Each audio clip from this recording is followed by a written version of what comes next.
je veux prendre notre marque plutôt, si vous voulez. Plutôt que... Il leur dit, allez dans le monde entier et proclamez la bonne nouvelle à toute la création. Celui qui deviendra croyant et recevra le baptême sera sauvé, mais celui qui ne croira pas sera condamné.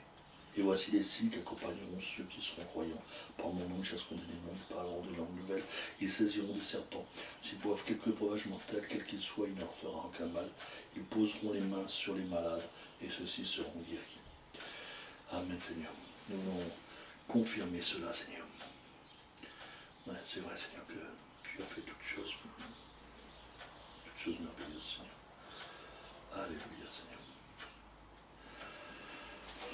J'ai pris ce passage aujourd'hui parce que ça m'a interpellé. Je me suis dit, est-ce que vraiment nous faisons des disciples autour de nous? Certains croient, une fois qu'ils sont en Christ, que tout est accompli, que tout est fait, et qu'il suffit simplement de s'asseoir à l'église, de prier avec les frères et de changer de vie. Et c'est vrai que c'est quelque chose qui est déjà bien, qui prouve la transformation qui est faite en nous. Mais je crois que de la même manière que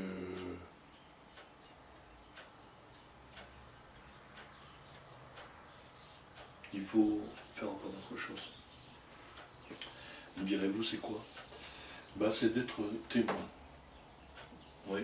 Vous savez que dans Acte 1, verset 8, il nous est dit que nous recevons une puissance et que nous serons les témoins de Jésus-Christ partout.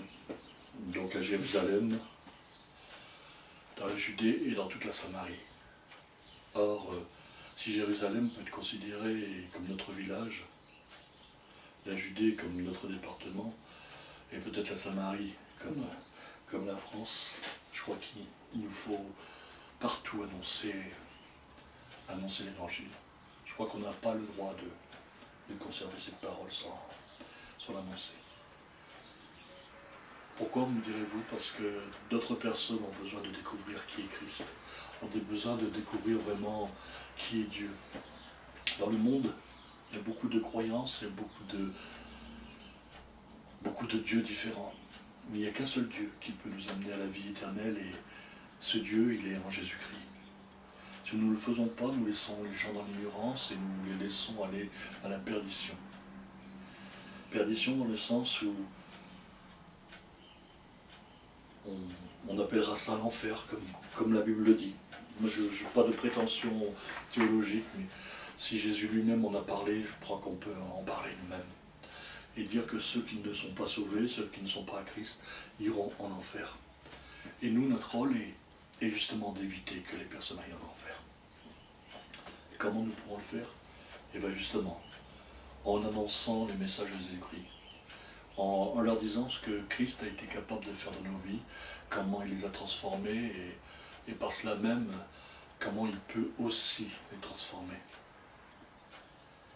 Me direz-vous, mais on ne peut pas aller sans avoir reçu l'ordre de Dieu, mais l'ordre de Dieu, il est clair, il est dans la parole de Dieu. Il est que l'on doit annoncer. Il est dit donc dans Acte verset 8 que nous serons ses témoins. Il est dit dans Marc que je viens de vous lire, 14, que nous devons faire des disciples. Et à d'autres endroits aussi, ne serait-ce qu'à la Samaritaine qui va au puits, Jésus lui dit, va dire à ton mari tout ce que j'ai fait.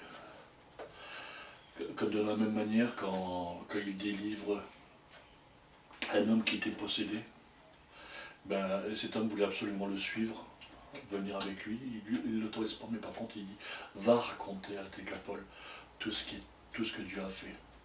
De la même manière, il le dit aussi à d'autres. Et quand il ne dit pas d'annoncer tout de suite, dans le sens où Christ préférait qu'il n'y avait pas des foules et des foules qui viennent auprès de lui, mais qu'il y ait une recherche qui se fasse. Il dit par contre d'aller porter témoignage devant Dieu de ce qui a été fait. Alors d'une manière ou d'une autre, il faut absolument annoncer Jésus-Christ. Alors je vous disais que beaucoup croient que le fait d'être à l'église, c'est suffisant. Mais Il me semble que ça ne l'est pas et que trop souvent, parce que justement on n'a pas annoncé l'évangile, on n'a pas partagé avec les uns et avec les autres tout ce que Dieu avait fait, on a tendance à rétrograder. Il nous faut annoncer Jésus-Christ. Il nous le faut, ne serait-ce que parce qu'au moment où nous annonçons Jésus-Christ, nous voyons l'œuvre de Dieu s'accomplir. Comment? Déjà parce que Dieu va changer les cœurs, il va transformer les êtres. Il va modifier le comportement. Il va les délivrer. Oui, des vraies délivrances, c'est-à-dire comme c'était à l'époque de Jésus-Christ, donc il y a plus de 2000 ans. Il va les guérir. Il va transformer leur vie, transformer la vie de leur famille, transformer leurs enfants, transformer leurs amis, transformer leur carrière professionnelle. Dieu peut faire tout cela. Direz-vous, mais comment cela est-il possible? Simplement par l'Esprit de Dieu qui agit et qui agit au-delà de ce que nous pouvons penser et même faire. Lui, Dieu, est capable de faire toutes choses. Si nous remontons nos vies d'une manière simple, correcte devant lui, alors Dieu va agir. Par contre, trop souvent, il arrive un moment dans nos vies, on cherche notre carrière professionnelle, on cherche les intérêts de nos familles, ou on cherche nos propres intérêts. Et on oublie que nous-mêmes, nous avons été sauvés. Alors bien sûr, nous avons été sauvés. Christ est venu, il a accompli son œuvre et nous avons profité de cela. Mais, vous savez, il y a une parabole, la parole de celui qui devait un certain nombre de talents, comparativement à un autre qui en devait 100 fois plus. Et dans cette parabole, il est dit que le maître pardonna à celui qui devait vraiment énormément. Et par contre, une fois qu'il a été pardonné, il n'a pas été capable de pardonner à d'autres à un autre qui lui avait nettement moins de dettes. Et je crois que dans ce passage, il y a aussi notre manière de voir peut-être ceux qui nous entourent. On arrive à oublier ce que nous avions été, ce que nous étions à un certain moment, dans le péché, dans la fange, et à ne plus voir les autres avec les yeux que Christ lui-même les voit, et comme il nous a vus à une certaine époque, comme quelqu'un qui a besoin de Dieu. Et nous ne le faisons pas. Nous ne lui annonçons pas, parce que en nous-mêmes on se dit, oh mais il ne pourra jamais être sauvé, il ne pourra pas, c'est pas possible, une telle personne, mais comment elle viendra à Dieu, il n'écoutera pas. Mais notre rôle n'est pas de savoir si nous allons savoir la convaincre. Notre rôle, c'est d'annoncer la parole de Dieu, de lui dire, écoute, moi je crois en Dieu, voilà pour quelle raison j'y crois, voilà ce que Dieu a fait dans ma vie. Si tu veux t'en approcher, si tu cherches sa face, Dieu est capable de se révéler, de se montrer à toi. Alors bien, approche, et tu verras, Dieu le fera. Et combien de fois, je ne l'ai pas vu, moi je me souviens d'un frère, je ne vais pas le nommer particulièrement, mais d'un homme que moi-même j'avais vu comme ça, c'est pour ça que je peux vous en parler. Cet homme, je le voyais, et une boucle d'oreille, le pantalon déchiré, les longs cheveux, il fumait peut-être de la drogue, je ne sais pas trop. On ne va plus, peut-être aussi je sais, il fumait de la drogue. Et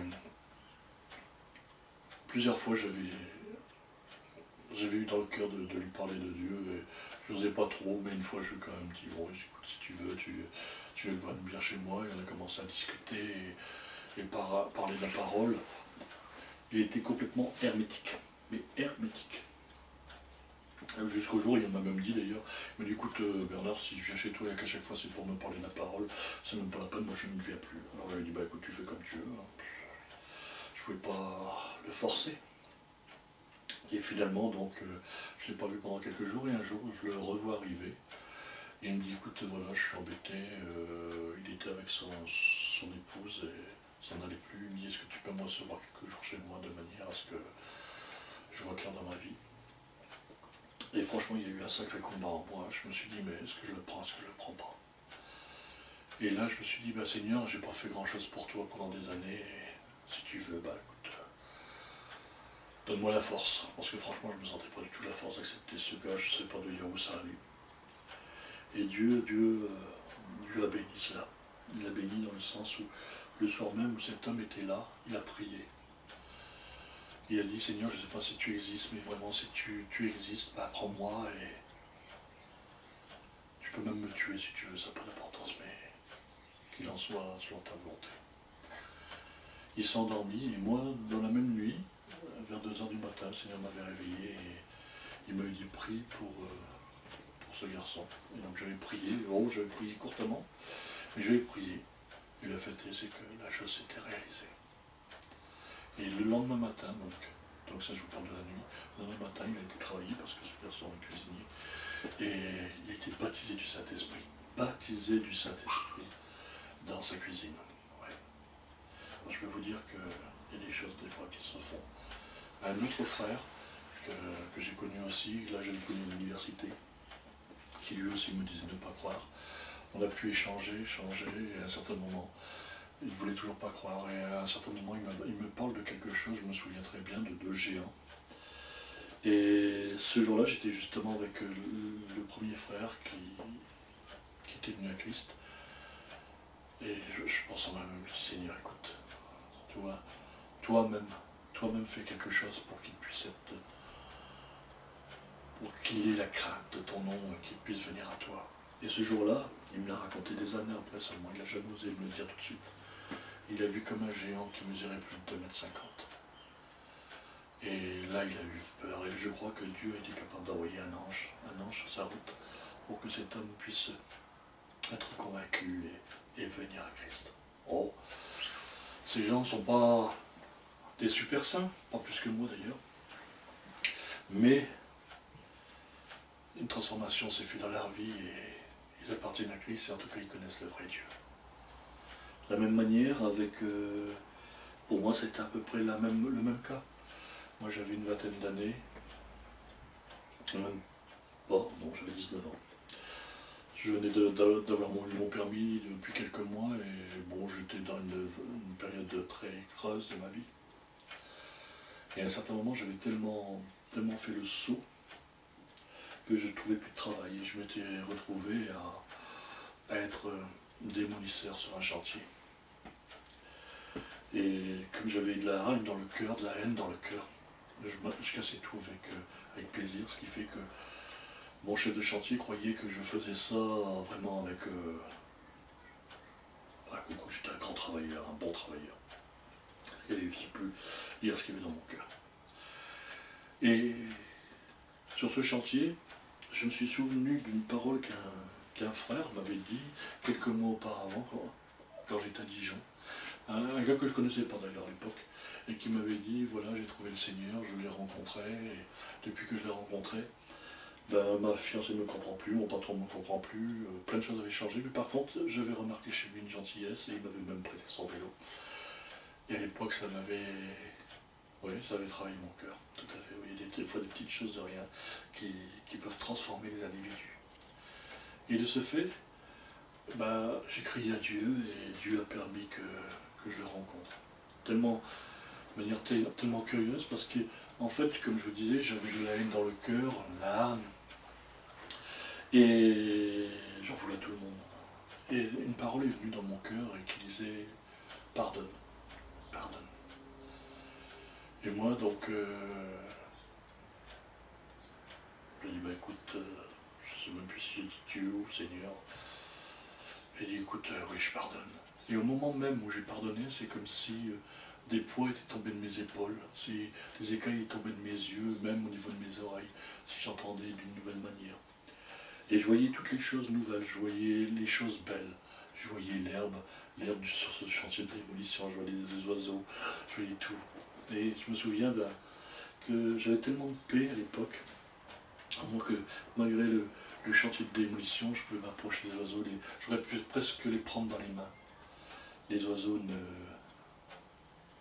ne fuyaient pas. Ça n'a pas duré très longtemps parce que je ne savais pas, ou je n'avais pas encore tout.